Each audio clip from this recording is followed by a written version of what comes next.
Assalamualaikum warahmatullahi wabarakatuh.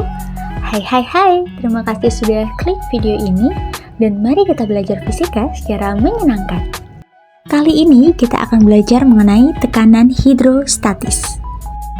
Jadi setelah kalian mempelajari materi ini, kalian diharapkan dapat mengetahui prinsip tekanan hidrostatis, mengidentifikasi besaran-besarannya, mengetahui pengaruh kedalaman terhadap tekanan hidrostatis, dan juga menerapkan konsep tekanan hidrostatis dalam menyelesaikan masalah.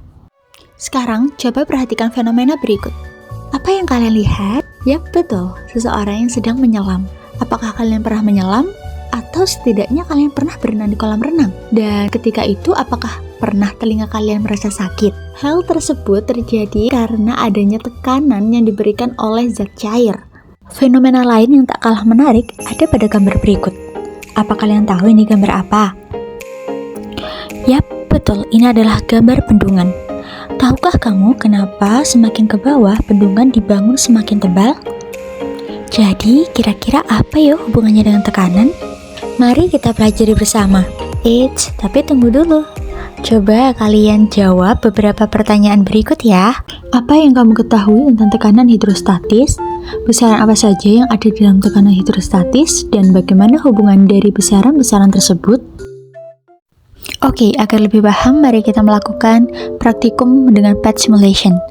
Pada tabel fluid density kita pakai water dan juga gravity-nya atau gaya gravitasi kita atur menjadi 9,8. Lalu kita coba ukur tekanan pada udara bebas dihasilkan 101,338 kilopascal. Itu pun juga terjadi pada permukaan zat cairnya. Lalu kita coba mengotak-atik bagian unit di mana kita memilih atmosfer dan dihasilkan tekanan pada satuan ATM. Jadi dihasilkan 1,0001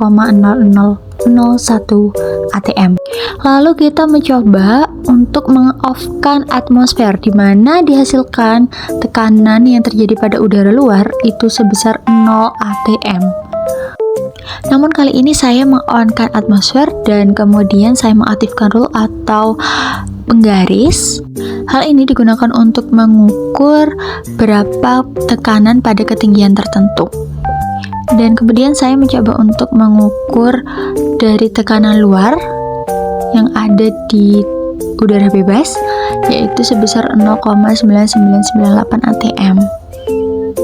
Di sini saya mencoba mengukur di berbagai kedalaman. Yang pertama di permukaan zat cairnya, kemudian yang kedua saya letakkan di kedalaman 1 meter. Selanjutnya saya atur juga di kedalaman 2 meter. Nah, di sini terlihat perbedaan tiap lapisan atau kedalamannya.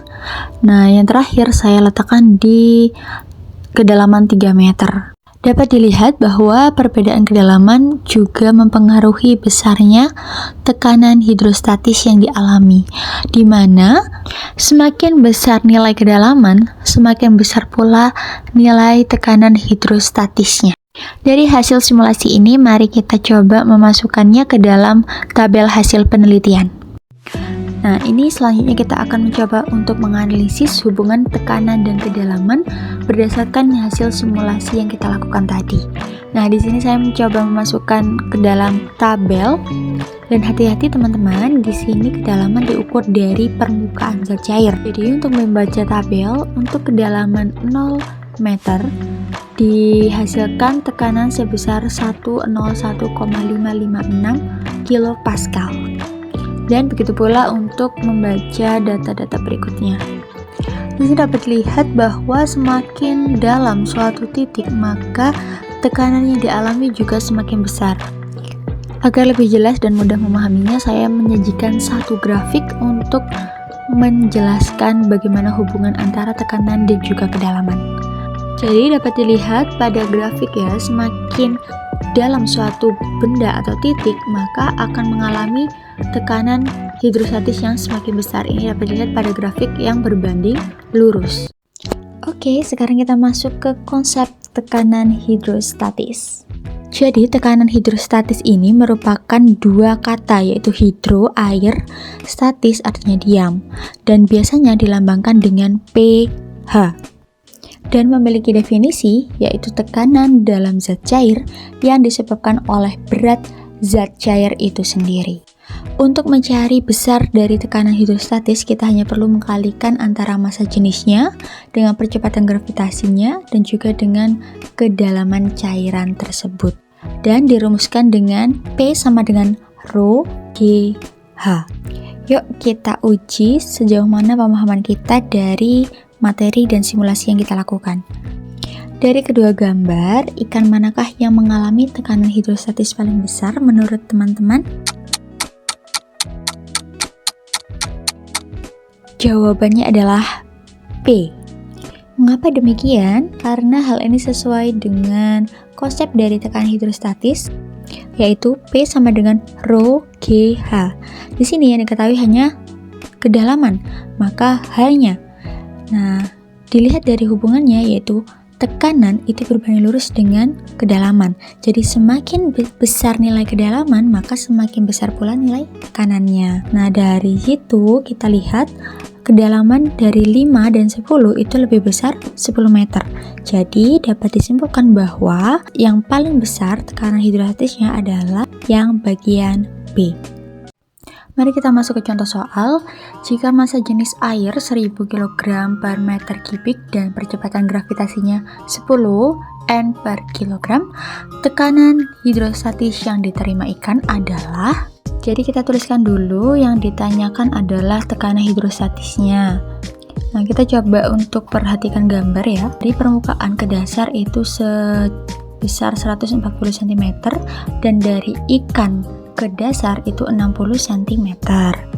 Nah, berapa kedalamannya? Jadi ingat, kedalaman itu diukur dari permukaan zat cairnya ke objek.